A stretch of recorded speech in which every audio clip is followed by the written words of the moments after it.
Hey, what's up, yo? So today we're gonna be putting a new alternator in the Ford. It's gonna be a lot of fun. So that's what we're doing today.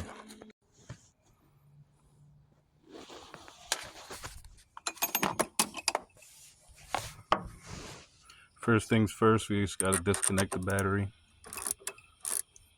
Yep, just disconnect that battery right there. So much fun, I love it. And God willing, this will be done pretty soon. God willing.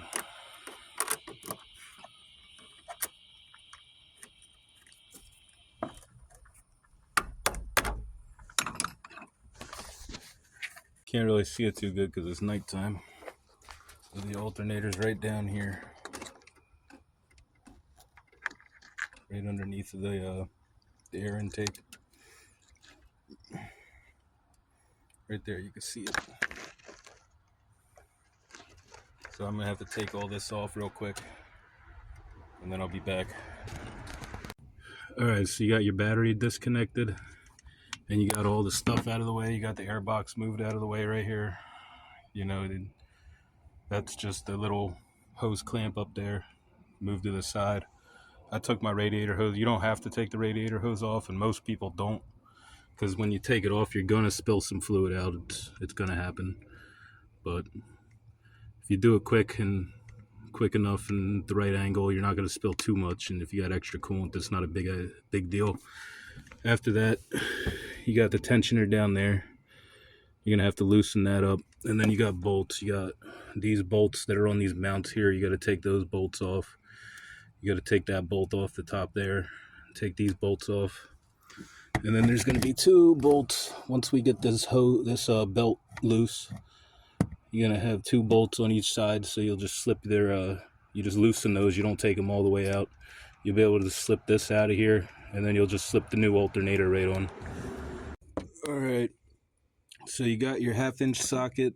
You put it down there in the tensioner and push down so you can get the belt loose. And then you got that bracket off with all those 10mm bolts. The connector there is stuck, so I'm just gonna loosen those bottom two bolts right there, just enough to pull this out, and then I'll take that off too. And then after that, the new one just slides in. You bolt everything back up, and then you should be good. All right, so we got the alternator out of there. That's out now.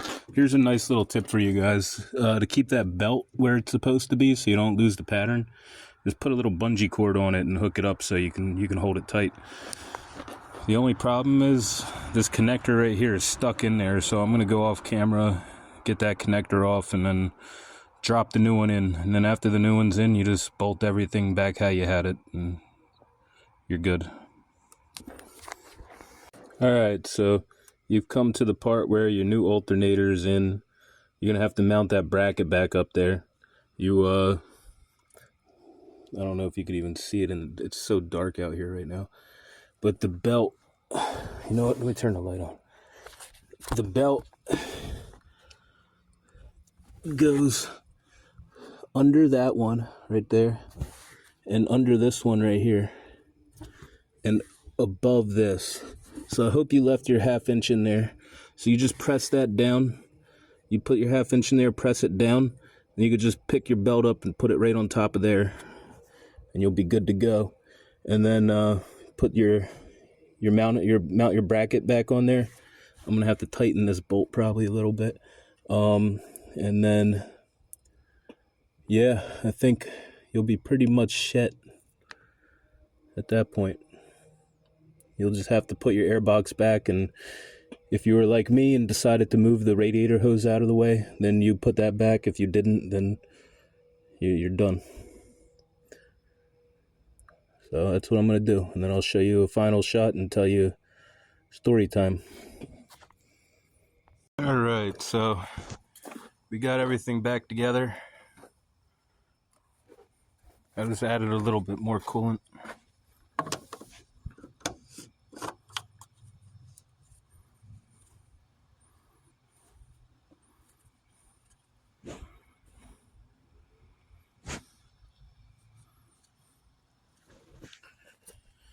And there's the nice, pretty new alternator right there. And put that back.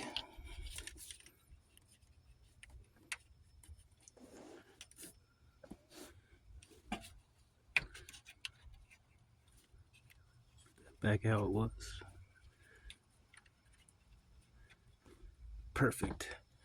Now all we do is put the battery terminals back on, and I'm gonna go sit in there for a while and see if it's charging the battery or if it's going down again.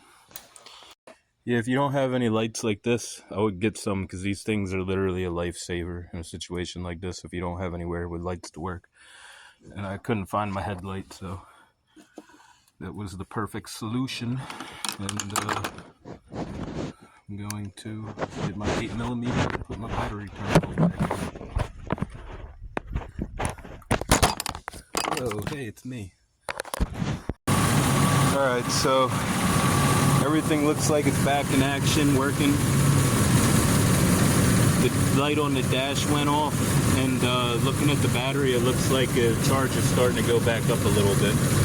So, successful mission, everything worked good. It's now 11:15 at night, so I still got a few more hours before I go to sleep. Successful mission. Thank you all for watching. Alright, y'all, so here's the story. I was on my way home from work, and I was driving down the road, and I noticed my battery light was on. I'm like, hey, why is my battery light on? That's weird. My battery light usually doesn't come on.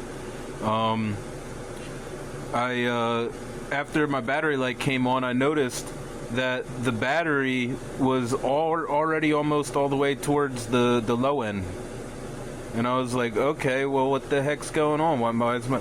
And so as I'm driving, then my instrument cluster stops working, and so I don't have any warning lights. I don't have... None of my gauges are working. My speedometer's not working.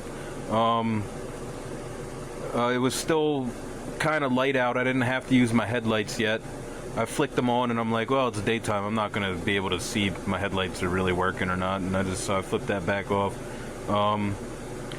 I was still listening to the radio. The radio was still working. The blower for the air was still working, but the air wasn't coming out cold anymore. Eventually, the blower stopped working, and then my radio, after a while, stopped working. And then my radio would turn off, and then turn back on, and then turn off, and turn back on, and turn off, and turn back on. And I'm like, oh, man, come on. I just want to go home and relax, man. I'm exhausted. I barely ever get sleep. When I try to sleep, I can't sleep. And when I don't try to sleep, I still don't sleep because I'm not trying. So that's how that works. And then, I was like, man, I just want to go home and go to sleep. And, I get home and I'm like, well, what could this be? What is it? And I'm like, I think it's the alternator. Now I got all mad and I was all pissed off and I was cussing the world, and then it was a quick fix. It went right on. I started about twilight, or dusk, whatever you want to call it, and it took me a little longer than it probably should have, but I ran into a couple snags. But yeah, it was a freaky little situation, all the lights and everything just turning off, and so it's all fixed now. Everything works good. Another successful day. Now I'm ready to go. I'm gonna go take a shower, and then I'm gonna go turn in for the night. So I'll see y'all later. Peace out, guys.